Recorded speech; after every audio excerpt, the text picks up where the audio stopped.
Time to keep it, it's time to keep it, it's time to keep it. It's the big keep it. Hello everyone, Artistry and Finesse with you on Monday night. Week 4 of The Bachelor in the books and Finesse. We are into the grind. It's official for us, for the ladies, for Juan Pablo. This is the grind. Yeah, and it's not going to get any easier from here on out. What I notice about week 4, and this usually lasts until week 6, is that you start getting the ladies who know they're not going to win, but rather than just admit defeat, they go into this full magnanimous mode where they're on the prowl, they're trying to find out who isn't there for the right reasons, because what they want to do is they want to make sure Juan Pablo ends up with the right person. If it can't be them, right, it's got to be the right person. You saw a lot of that come out tonight, and I fully expect like a double down on that next week, a triple down on it the week after, and maybe a quadruple down on it the week after that. Yeah, I think you're right. It's the week, year in and year out, where people get labeled, and you need to make a decision. Am I going to live with my label? Am I going to be the girl who is one way around the girls and one way around Juan Pablo, or am I going to fight that label? And these are the weeks that make or break you. This is what determines, are you going to be able to make it to hometowns? This week 4 to week 6 stretch. Crucial. That's pretty much the only label there is. What other labels are there? Beyond, well, like you said, there's the woman that's just out. You know, she knows she's not going to have a chance to win. She's looking for somebody who's there for the right reasons. But all that woman's doing, you might label her that, but all she's out to do is label the woman who is not the same way with Juan Pablo as she is behind the cameras. You're right. There aren't many labels. You see what I'm saying? It's like the recycle symbol. You got the one label, and then you got the woman trying to label her, and then you got people who don't even have a label. You want to be in that don't have a label zone. If you can be in the don't have a label zone and sneak up on people at the end, that's the best possible position you can be in. That's like Catherine in Sean's season. She had no label. And she was sort of a buoyant young woman. I'll tell you who gets the Catherine label for me. It's Chelsea. You know, I said this to you last week. She's a dark horse. She's a bubbly young woman, attractive. I don't think Juan Pablo is really looking for a stepmother type. I think he's looking for more of a good time girl, and I think Chelsea fits the bill. You heard it here first. How can you say he's not looking for a stepmother? The stepmom part of it is incidental. He wants somebody that's going to be who's going to love Camila, but not necessarily someone who's going to be that mother figure. She's got a mother. Again, she's got a mother figure, which reminds me, at the beginning of the show, I really enjoyed how Juan Pablo was talking about how it's hard to leave Camila, but it's okay to focus on himself. I have some news.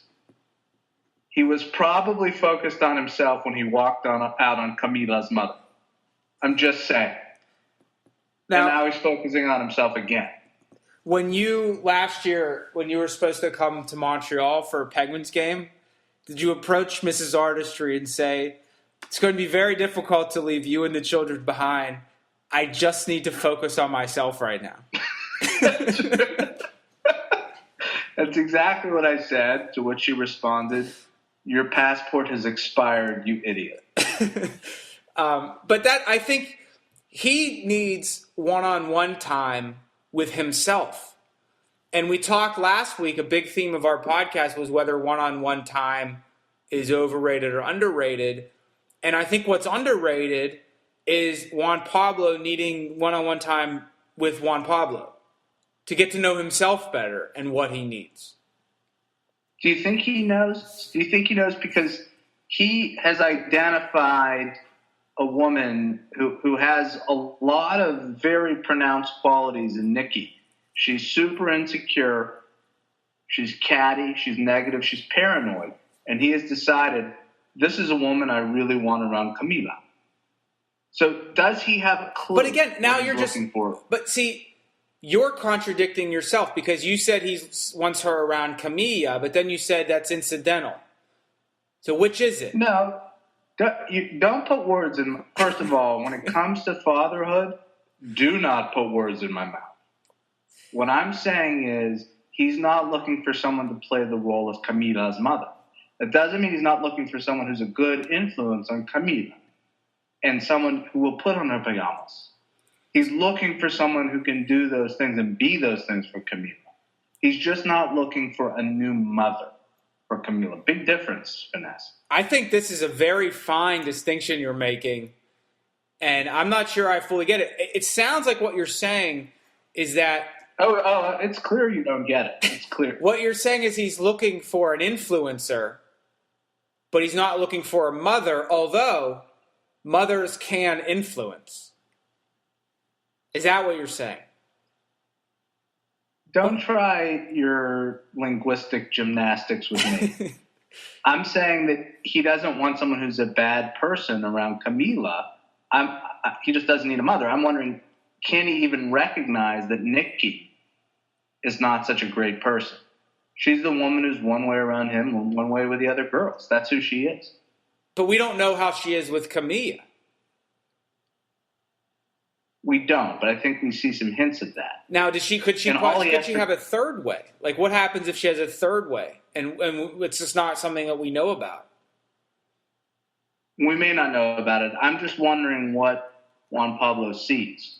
What is he taking from her that makes him think, this is somebody who I could have a future with? I don't know. Well, we could be getting played here. Maybe ABC is being one way with Nikki on what they air and another way with Nikki on the footage that they don't air. Yeah, you always have to keep that in mind. They could be playing games with us. One thing that was really very stunning to me was the response of all the ladies when they found out they're going to South Korea. Because week 4 is also the time when they get on the jet and they go off to some exotic locale. And the reaction's always the same. Are they running out of good locations?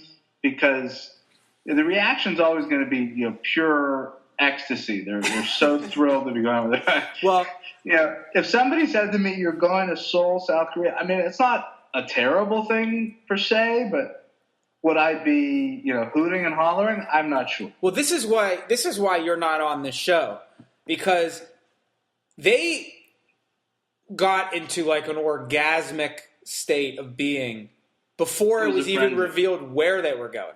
Chris Harrison just comes in there and he said, "Get your passports." And there were like women like bouncing off the walls, like some people's heads were hitting the ceiling. And you got to wonder, like, what if he had come in there and been like, "Get your passports," and then they start screaming, and he goes, "Because we're going to Afghanistan or or North Korea." Right, we're going skiing in the Tora Bora Mountains in Pakistan. Right?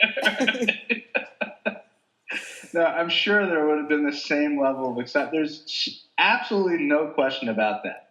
Maybe there would have been a delayed reaction by like Charlene or something when she realized that this wasn't a good thing. I don't know.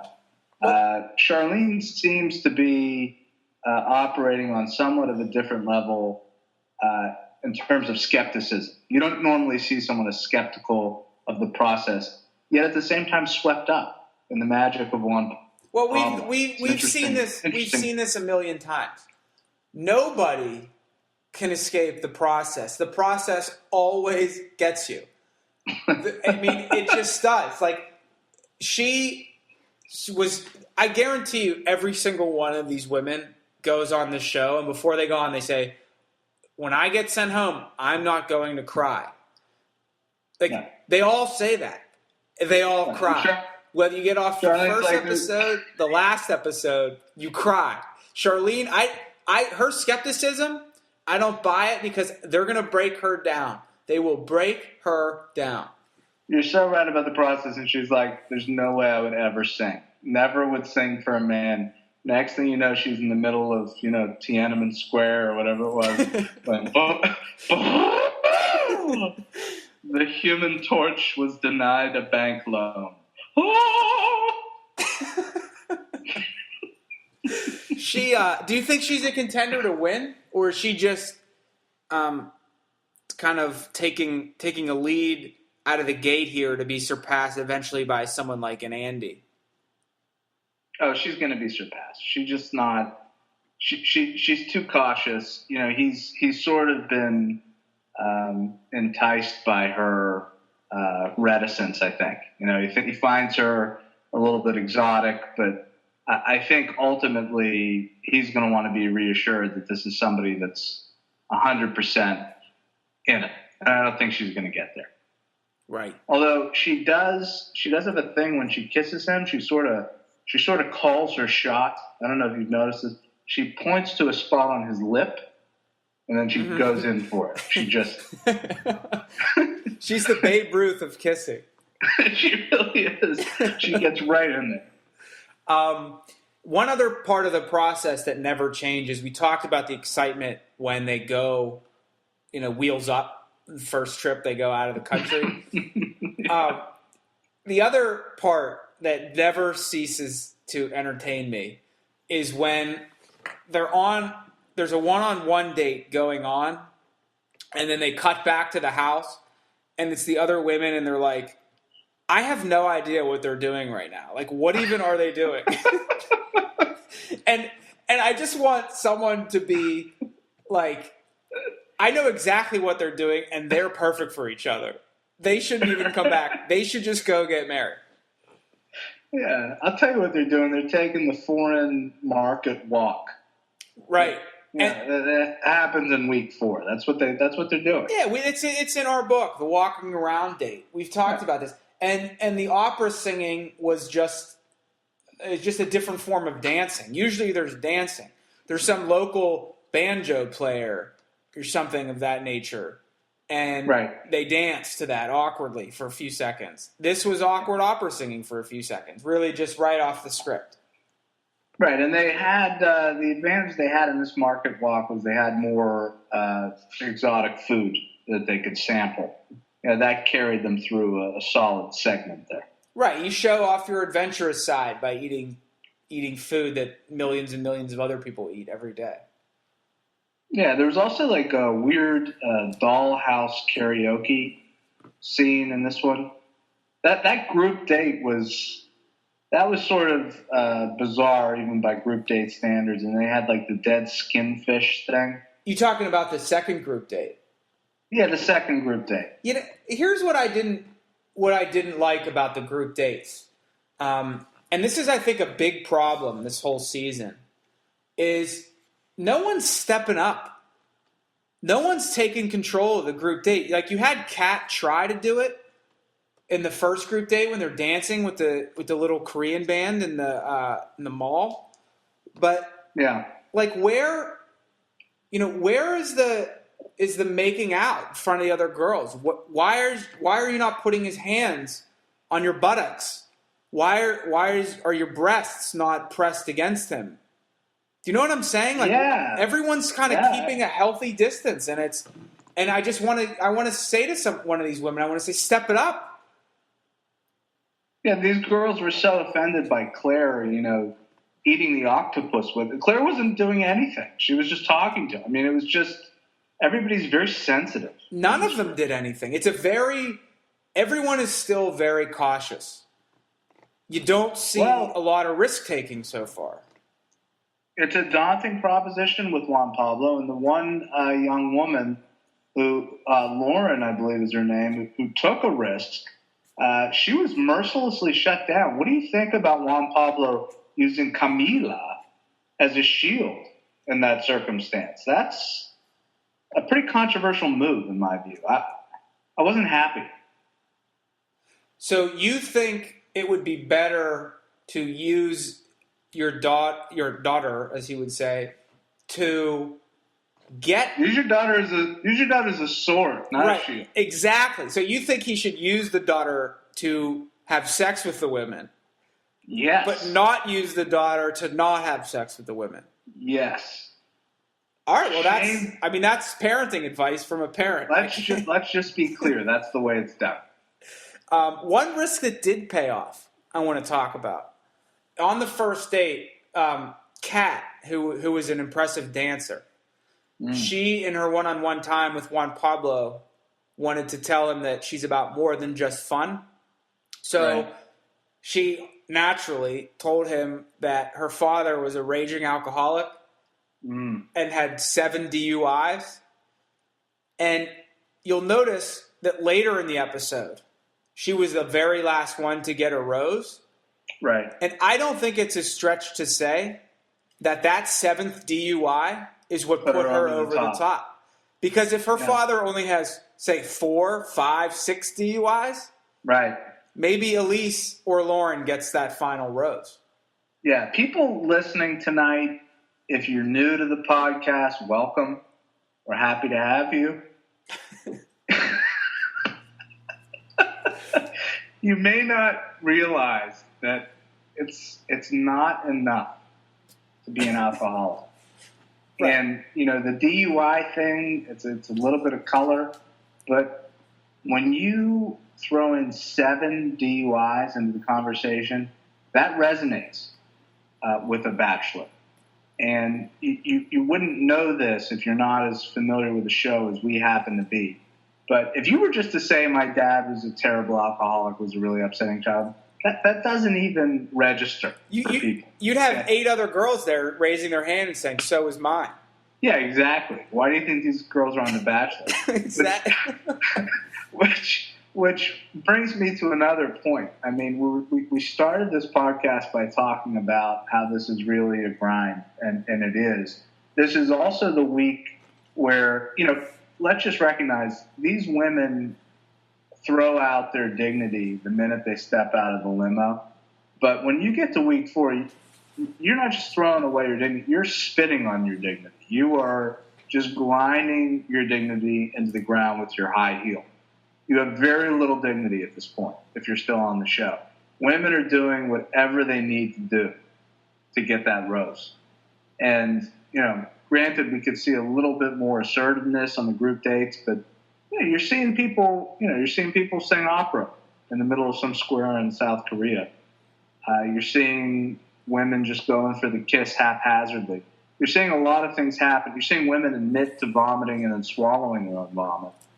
You're seeing a lot of things happen that just aren't acceptable in normal life. But see, I don't think they're going far enough yet. I don't think those risks are. Oh, it's week 4. It's only week 4. You keep saying that, but pretty soon it's going to be only week 5, only week 6, and then it's going to be it'll be week 5. Yeah, only 2 weeks till hometowns. That's right. Look, I can count too. Next week's going to be week 5. I know that. I'm just saying that incrementally we're getting a little bit more dramatic with each week, as it should be. If you're saying that we're not where we need to be at week 4, I'm not going to argue with that.